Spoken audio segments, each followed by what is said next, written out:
Assalamualaikum warahmatullahi wabarakatuh.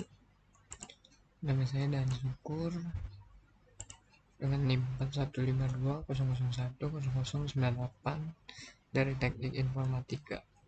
Di sini saya akan menjelaskan tentang deep learning.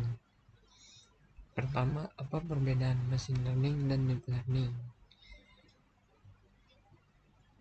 Yang pertama yaitu simplicity. Data yang digunakan sebagai proses input proses pembelajaran tidak membutuhkan proses rekayasa fitur sebelumnya, misalnya ekstraksi fitur.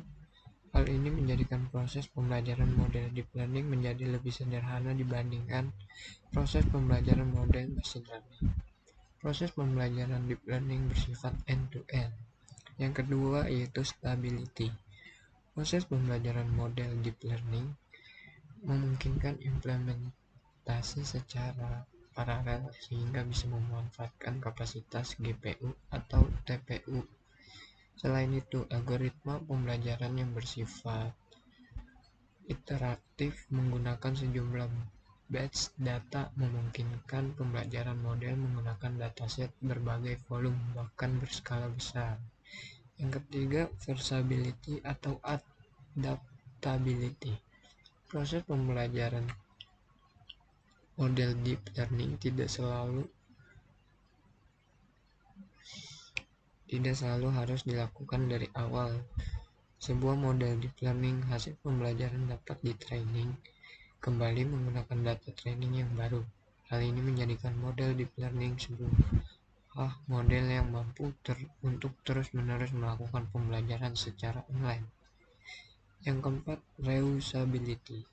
Sebuah model dari hasil yang telah di-training menggunakan hasil dataset berskala besar dapat dipergunakan untuk melakukan tugas menggunakan dataset berskala lebih kecil.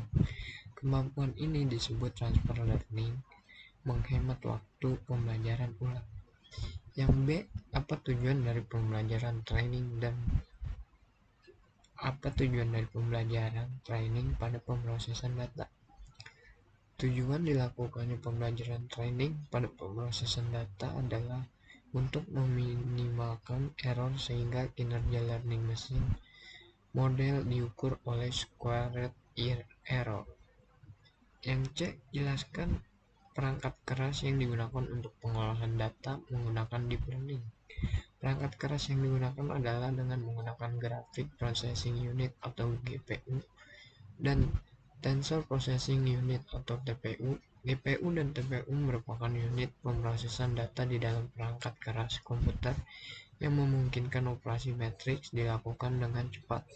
Dengan mempresentasikan pengolahan data ke dalam operasi matriks, maka algoritma pembelajaran model deep learning dapat memanfaatkan daya komputasi yang tinggi dari GPU ataupun TPU sehingga memungkinkan percepatan waktu proses pembelajaran model deep learning dengan jumlah parameter model yang besar.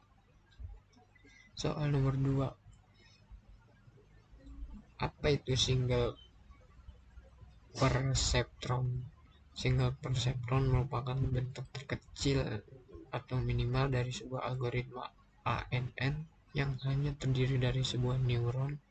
Secara matematis terdapat fitur vektor X yang menjadi input bagi neuron tersebut.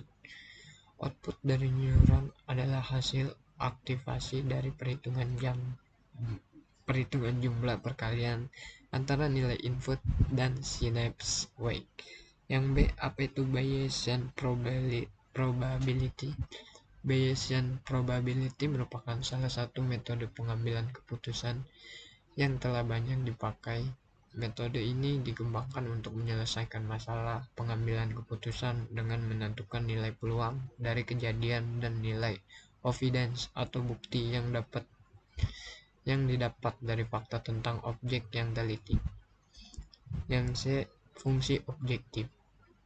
Fungsi objektif adalah sebuah persamaan matematika yang digunakan untuk mengukur secara kuantitatif kinerja sebuah model machine learning dan mengaproksimasi adalah sebuah fungsi yang memetakan atribut data input terhadap atribut label. Yang D, lokal minima. Lokal minima merupakan sebuah titik pada sebuah fungsi yang nilainya lebih kecil dibandingkan dengan nilai lain di sekitarnya. Soal ketiga, jelaskan mengenai convolutional network. Convolutional neural network berdasarkan yang A, konsep kerja CNN.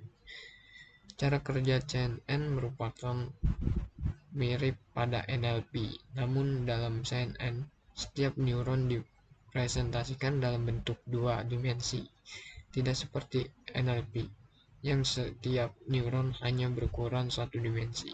Pada CNN, data yang dipropagasikan adalah jaringan data dua dimensi, sehingga operasi linear dan parameter bobot pada CNN berbeda.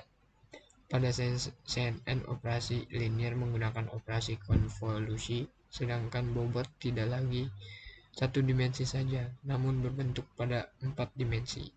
Karena sifat proses konvolusi, maka CNN hanya dapat digunakan pada data yang memiliki struktur dua dimensi seperti citra dan suara. Yang D, tujuan konvolusi pada data citra. Tujuan dilakukannya konvolusi pada data citra adalah untuk mengekstraksi fitur dari citra. Input konvolusi akan menghasilkan transformasi linear dari data input sesuai informasi spesial pada data. Bobot pada layer tersebut menspesifikasikan kernel konvolusi yang digunakan, sehingga kernel konvolusi dapat dilatih berdasarkan input pada CNN. Yang C, fully connected layer. Fully connected layer adalah layer yang biasanya digunakan dalam penerapan NLP dan bertujuan untuk melakukan transformasi pada dimensi data agar dapat diklarifikasi secara linear. Setiap neuron pada convolution layer perlu ditransformasi menjadi data satu dimensi terlebih dahulu sebelum data dimasukkan ke dalam sebuah fully connected layer. Dikarenakan hal tersebut menyebabkan data kehilangan informasi spasial dan tidak reversible. Fully connected layer hanya dapat diimplementasikan di akhir jaringan. Sekian, wassalamualaikum warahmatullahi wabarakatuh.